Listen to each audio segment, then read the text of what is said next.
2016 में अस्तानिया के डॉक्टर्स एक पेशेंट के ब्रेन का चेकअप कर रहे थे कि अचानक उन्होंने एक बात को नोटिस किया जो आज से पहले मेडिकल साइंस में किसी ने भी नहीं की थी।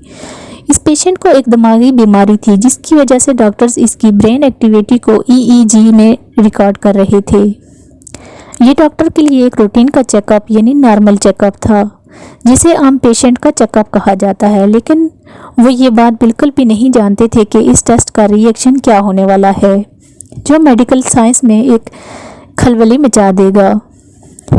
हुआ कुछ यूं कि अभी टेस्ट स्टार्ट किए हुए तो कुछ ही मिनट गुजरे थे कि पेशेंट को अचानक हार्ट अटैक हुआ और मौके पर ही पेशेंट की डेथ हो गई। ऐसा हादसा डॉक्टर्स की लाइफ में फर्स्ट टाइम हो रहा था कि कोई पेशेंट ब्रेन स्कैनिंग के दौरान ही दम तोड़ दे।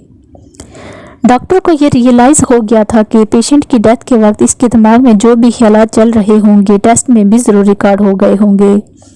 और हुआ भी कुछ ऐसा ही। पेशेंट की मौत से पहले और बाद में जो कुछ पेशेंट सोच रहा था सब कुछ इस टेस्ट में रिकॉर्ड हो गया। वीवर्स, ब्रेन स्कैनिंग के दौरान मरने वाले पेशेंट 87 इयर्स के कैनेडियन नेशनल थे जिनको एपिलेप्सी नाम की एक बीमारी थी।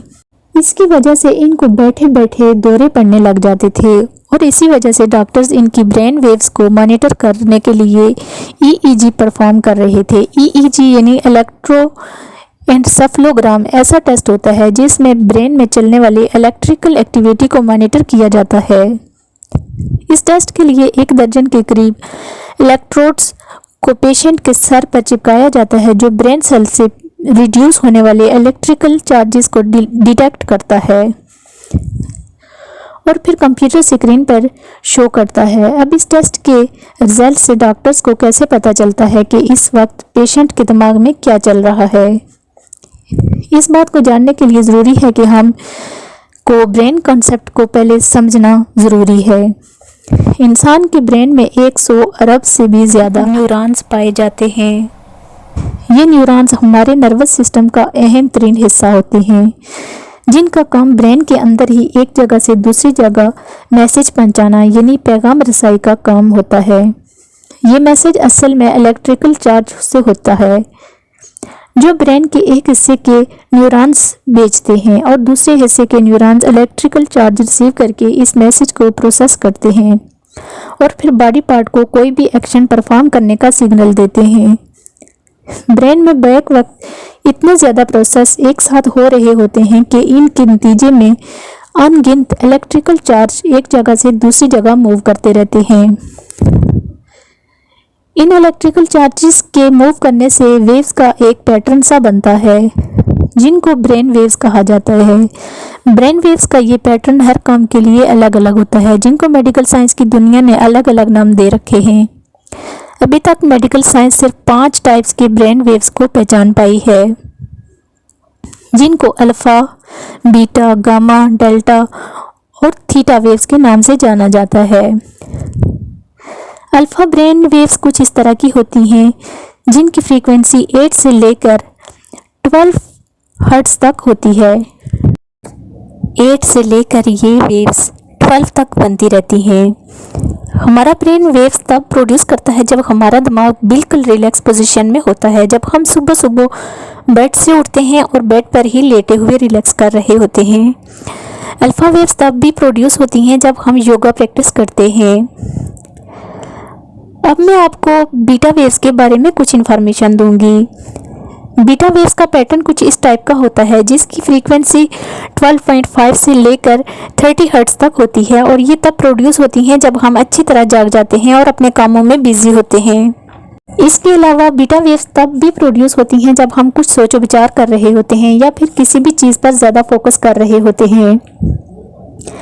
गामा वेव्स की फ्रीक्वेंसी 25 से लेकर 140 हर्ट्ज तक होती है और ये ब्रेन वेव्स में सबसे ज़्यादा फ्रीक्वेंसी वाली वेव्स होती हैं। हमारा ब्रेन गामा वेव्स तब प्रोड्यूस करता है जब हम बहुत ज़्यादा एक्टिव होते हैं और किसी इंतहाई कॉम्प्लेक्स किस्म के काम को परफॉर्म कर रहे होते हैं। जो लोग बहुत ज़्यादा इंटेलिजेंट होते हैं और किसी भी मुश्किल प्रॉब्लम का मिनटों में कोई ना कोई सलूशन निकाल देते हैं, इन सब के पीछे गामा वेव्स का ही कमाल होता है। डेल्टा वेव्स की फ्रीक्वेंसी तमाम ब्रेन वेव्स में सबसे ज़्यादा कम होती है। इनकी फ्रीक्वेंसी 0.5 से स्टार्ट होती है और 4 हर्ट्ज तक जाती है। डेल्टा वेव्स हमारे सोने के दौरान डीप स्लीप की वजह से पैदा होती है, यानी जब हम बहुत गहरी नींद सो रहे होते हैं। डेल्टा वेव्स हमारी बॉडी में कई तरह के हार्मोन्स पैदा करती है, ख़ास तौर पर ग्रोथ हार्मोन्स, और ये वेव्स ज़्यादातर बच्चों के अंदर पाई जाती हैं। जैसे जैसे इंसान बड़ा होता जाता है, डेल्टा वेव्स की मिकदार भी कम होती जाती है। अब लास्ट पर आती है थीटा वेव्स। थीटा वेव्स की फ्रीक्वेंसी 4 से लेकर 7 हर्ट्ज तक होती है और ये किसी भी चीज़ को मेमोराइज करने या किसी न्यू स्किल्स को सीखने और डे ड्रीमिंग के दौरान पैदा होती है। व्यूअर्स, आपको मैं इन तमाम ब्रेन वेव्स की बेसिक बता चुकी हूँ। अब मैं आपको इस पेशेंट के ब्रेन स्कैन को समझने में थोड़ी सी हेल्प करूँगी।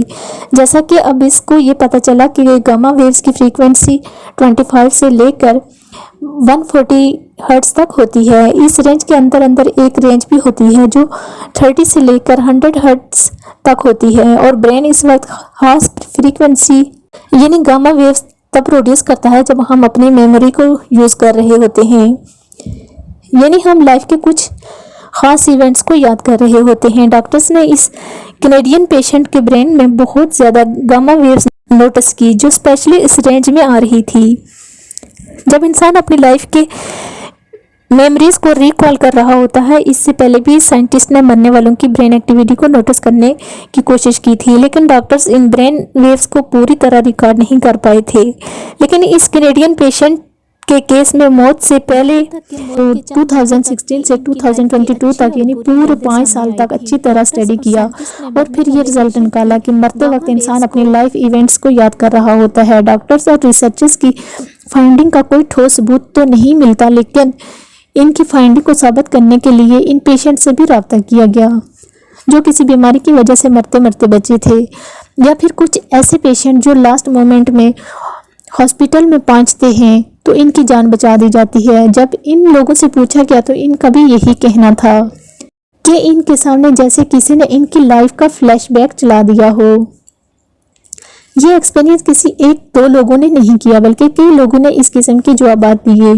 डॉक्टर्स और रिसर्चर्स ने इस ब्रेन स्कैन को पब्लिक इस वजह से नहीं किया था कि जब तक इस रिपोर्ट को अच्छी तरह स्टडी कर लें और दूसरे किसी और इंसान का भी मरते वक्त का ब्रेन स्कैन इस कैनेडियन पेशेंट से मैच करना चाहते थे। ताहाल वो इस काम में नाकाम ही रहे, क्योंकि डॉक्टर्स के पास सिर्फ एक ही पेशेंट का मरते वक्त का ब्रेन स्कैन है और इनकी ये फाइंडिंग काफ़ी ज़्यादा कंट्रोवर्शियल भी है। रिसर्च पेपर में ये भी लिखा गया है कि कैनेडियन पेशेंट ऑलरेडी एक बीमारी से गुजर रहा था, जिसकी वजह से बहुत सी मेडिसिन भी ले रहा था, और मेडिसिन भी ब्रेन एक्टिविटी को अल्टर कर सकती हैं, जिसकी वजह से रिजल्ट में फ़र्क भी पड़ सकता है। लेकिन बहरहाल इस बात के काफ़ी ज़्यादा चांसेस हैं कि जब इंसान की डेथ हो रही होती है तो इसके सामने इसकी सारी लाइफ का एक फ्लैशबैक चलता है। अगर ये सच है तो जिसने अपनी लाइफ में अच्छे काम किए होंगे मरते वक्त उसके सामने अच्छी चीज़ें ही रिपीट होंगी, और जिसने बुराई का रास्ता चुना होगा उसके सामने फ्लैशबैक वैसा ही आएगा। व्यूअर्स, डॉक्टर्स और रिसर्चर्स की इस रिसर्च के बारे में आप क्या कहते हैं, मुझे कमेंट बॉक्स में अपना फीडबैक ज़रूर दीजिएगा। और अगर मेरे YouTube चैनल अमेजिंग वर्ल्ड पर न्यू हैं, चैनल को सब्सक्राइब नहीं किया हुआ, तो आपसे रिक्वेस्ट है कि चैनल को सब्सक्राइब कर दें और साथ ही लगे बेल आइकन को प्रेस भी करें, और प्रेस करने के बाद ऑल पर क्लिक लाजमी करना है ताकि मेरे चैनल की अपडेट आपको मिलती रहे। थैंक्स फॉर वॉचिंग एंड अल्लाह हाफिज़, टेक केयर।